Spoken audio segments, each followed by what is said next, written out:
The Supreme Court of Honduras orders the arrest of the Vice President of Congress, Lena Gutierrez, and 15 other people.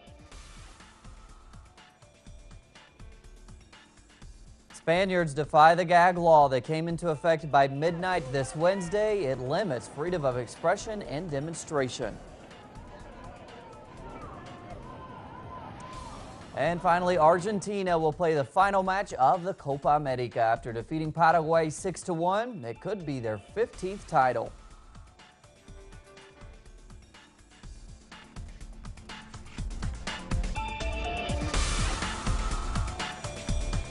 And good morning, everyone. For Telesur, I'm Cody Weddle in Caracas, Venezuela. To begin this morning, the Supreme Court of Honduras has ordered the arrest of the Vice President of Congress, Lena Gutierrez, and 15 other people.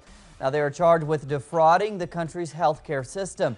The arrest warrant was issued in order to prevent those involved from leaving the country. Gutierrez is implicated in a large corruption scheme that includes the irregular sale of medicines. Hundreds of thousands of angry citizens have been taking to the streets over the past few months to demand the resignation of President Juan Orlando Hernandez. The leader is accused of having received nearly $90 million out of more than $300 million that was allegedly skimmed from Honduras's public health system for his 2013 election campaign. And still in Central America, in Guatemala, the court there has denied President Otto Pérez Molina the legal immunity he had requested. The leader there is accused of being part of a corruption scandal which involves numerous public servants, including former Vice President Roxana Baldetti.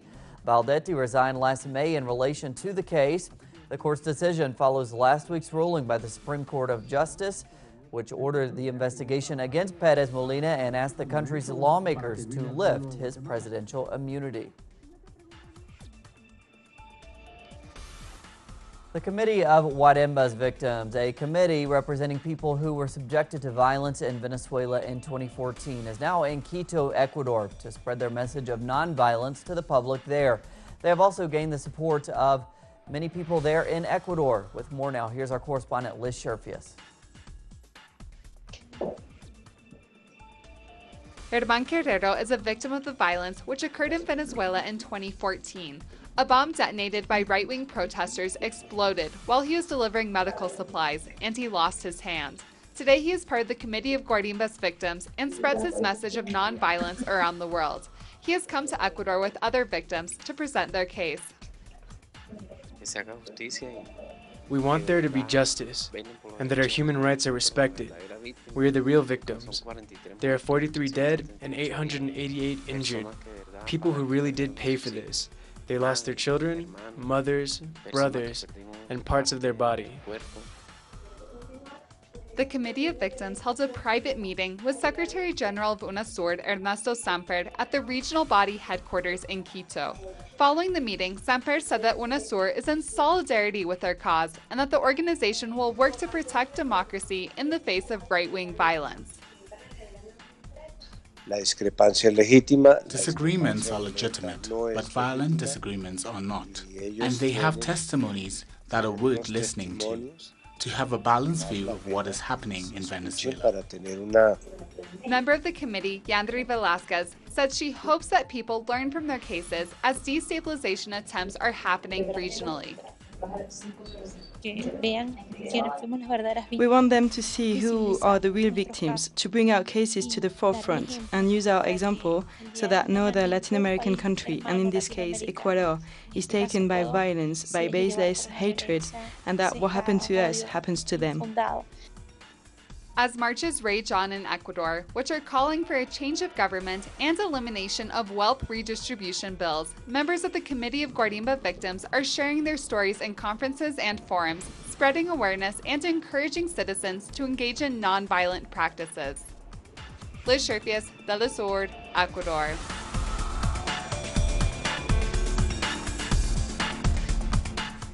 We start our world news coverage in Spain. That's where thousands of citizens demonstrated Tuesday night against the so-called gag law that came into effect by midnight. Protesters tied cloths around their mouth and held placards with slogans such as freedom of expression. The new law limits freedom of expression and demonstration. Opposition parties and social movements in Spain, as well as international organizations, including the United Nations, have expressed their opposition. They consider the law violates fundamental rights. Tensions were high as a queue of pensioners formed outside a national bank branch in Athens this morning, one day after the country defaulted on a payment to the IMF. Several Greek banks have opened at 8 local time for pensioners to withdraw money from the pension funds. They are allowed up to 120 euros per person. This step is seen as necessary since many elderly people don't have their own debit or credit card and haven't been able to withdraw money since Monday morning. And the campaign to crowdfund Greece's bailout crashed Indiegogo servers Wednesday morning. Tom Finney, a shoe shop British employee, decided to take on the task of assisting the Greeks by requesting that Euro 503 million citizens each contribute a minimal amount of cash. The campaign has reached more than 740,000 euros, raised by 44,000 people in just 3 days. The death toll in the Indonesia plane crash has risen to 141. The revised figures say there were 122 people in the plane, 2 of whom were crew members. The passengers were believed to be servicemen and women and their families. No one survived the crash. Kurdish protection units and the Syrian army have made advances in the northeast of Syria. At the same time, the Turkish army has deployed armored vehicles along the border with Syria in preparation for a possible ground intervention. The aim would be to create a buffer zone in line with a military plan presented by the Chief of State of the Turkish Army and approved by the Turkish National Security Council. After fierce battles between the Islamic State extremists and the Syrian army supported by popular defense units, the government troops retook control of an eastern neighborhood in the city of Hasaka. The Islamic State group had infiltrated the area last week and are now surrounded. We targeted the terrorists in their hideouts, and we have made significant progress in spite of their use of improvised explosive devices and car bombs, and in spite of the support they have received. Now, most of the terrorists who entered the city are either trapped or dead. At the same time, the Kurdish protection units have made it clear succeed in taking control of areas in the north of Raqqa province. This progress came in spite of Turkish support for ISIS and the extremists' attempt to open new fronts in Hasaka and Kobani to distract the Kurds from their progress. We are Kurds, but we assure the Syrian people that Syria is our homeland and nothing can divide us.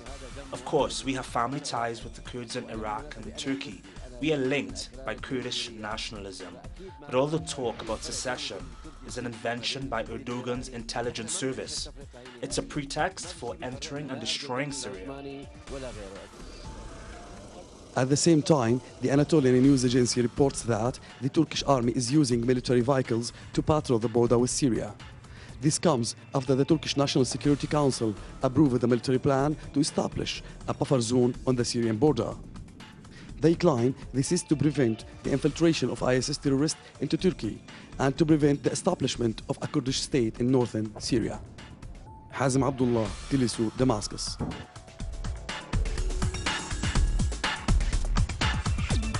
In sports, we have another finalist for the Copa America to report to you. Argentina trounced Paraguay 6-1 and could win its 15th title of the South American tournament. The first part of the game was more balanced and ended with a 2-1 score, with Barrios Cáceres scoring Paraguay's only goal by the 43rd minute. But the second half was a nightmare for the Paraguayans as the Argentinians ran away, winning 6-1. That's what we're covering on this morning from Caracas. We have plenty more on those stories and others at our website, telesurtv.net/English. For Telesur English, I'm Cody Weddle. Have a great day.